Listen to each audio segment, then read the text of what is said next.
Alright, Lions, so today we did get the announcement of the return of the final banner before the 10th anniversary. That does not mean, by the way, 10th anniversary is returning soon, unless you are a new player. But we do have Yoruichi, Liltotto, and also Masaki returning tomorrow, lasting all the way until the 19th. So what that does means that when this banner is available, we will know what the upcoming mid-month banner is going to be. These are 3 popular characters, I would like to think so. So maybe you want to summon on this banner. And all honestly, I would recommend summoning on this banner if you do not own Masaki, because personally, I summoned on this banner when it first came out, around this point 3 months ago, right?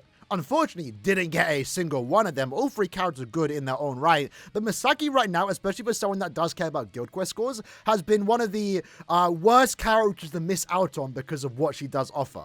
I don't think this is a banner everyone should be going down to 0 on, unless, again, you are a massive fan of, let's say, Liltotto, Yoruichi, Masaki. If you are, then, summon for your character, right? If you are a Yoruichi fan, maybe it is a rough week because we just got a new Yoruichi. But if I'm being truthfully honest from, like, a maybe strictly meta standpoint, I would say Masaki is probably going to be the one that ages the best over time, because right now what you are looking at is really Masaki and Yoruichi. And with Yoruichi, the way she does perform in Guild Quest, the way she was designed, she's not like a super standout unit that I wouldn't be surprised if she gets replaced sooner or later.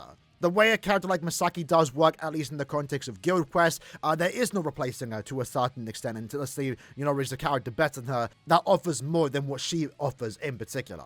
In a way, though, a good thing about this banner is that it's a good and a bad thing, right? It's not classed as a 10th anniversary special, so there is no pity system. So if you do, for some reason, go all the way to step 25, you are not guaranteed any of the characters. Keep that in mind, which is why you should limit yourself. Maybe at max do 5-10 steps. Like always, though, whenever we are talking about banners that are, rerunning or upcoming, end of year's coming up, so you want to make sure of also that goes without saying. But this banner also does have the unfeatured portrait, which does mean that if you do summon a 5-star, it can actually be a character not from these list of 9 units. But fortunately, again, this is why I never mind the unfeatured portrait, why I think it's a good thing to a certain extent, is that because there's the unfeatured portrait, there's now less featured fillers. So that means if you do go to the guaranteed step, you actually have a better chance of getting the banner character, Masaki, Yoruichi, or Liltotto, in this particular banner than you would have if there was 12 characters, because now it's 1 in 3 instead of 1 in 4 to get a banner character, at least on the guaranteed step.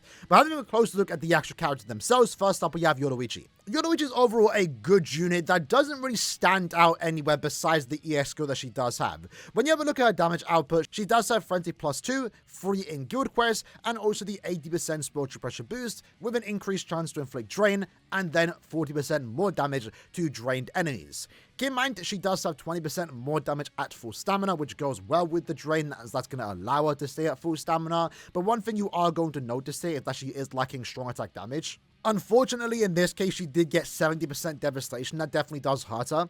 I think it was fine a few months ago when she first released, but now with the, Guild Quest difficulty increase, I feel like her lacking Berserker is going to be seen quite heavy, to be fair. But to be honest, that's more so going to impact it in the future, because right now when it comes to the ranged Super Guild Quest, she is the best leader for this Guild Quest phase. Another good character that can be used other than Yoruichi is Technique Giselle, but Yoruichi is going to have attribute advantage against the final bosses this time around when she is next available to be used in a couple of days' time. So even though we can nitpick her damage output not being as high as it should potentially be, she's still regardless going to be the best lead for the ranged Super Guild Quest, and the fact that it's a Yoruichi might be a reason again to summon for her.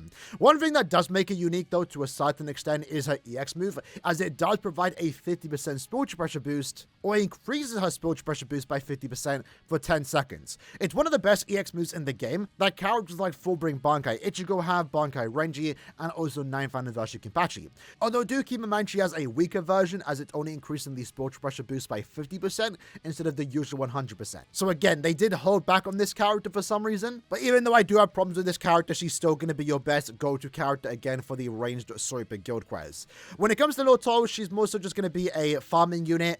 If you need those, then I guess she's good. If you don't, you really don't need her. In terms of farming capabilities though, she does offer 10 Mind Linkshot Potions, 5 Super Linkshot Potions, and then also 30% droplets. But through her soul trait, she does offer an additional 5 Linkshot Potions and 70% more droplets. So right now she is actually one of the better farmers in the game, especially in the heart attribute, but the question is going to be, do you need those farming abilities?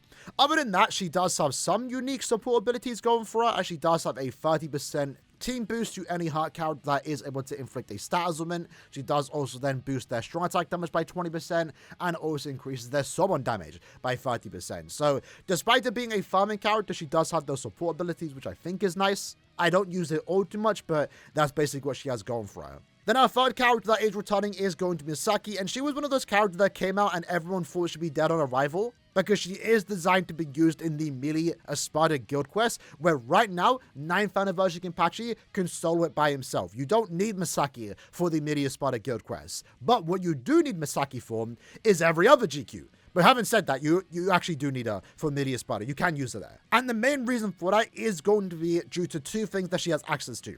Her team party boost on her SA2 is going to provide a 43% attack and focus increase to your entire team. That's really good for every GQ phase. And then it's also for this one particular skill, increased damage to status element affected enemies 20%, and it's a team party buff to any character, regardless of their affiliation and or attributes. So you can use her every week of guild quests. Whenever you're using a character as your go-to lead, you're maybe boosting them with another character. Masaki's boost stacks on top of that. So this is the character that I've seen be used in almost every week of guild quest, and a character that I'm kind of annoyed that I do not have, because it's that good. Just that those two support abilities is the reason why you would want to use her. And in a way, one of the better parts about Masaki is the fact that she is a main character, so you can make it even crazier if you do own the Kubo playable art Rangiku.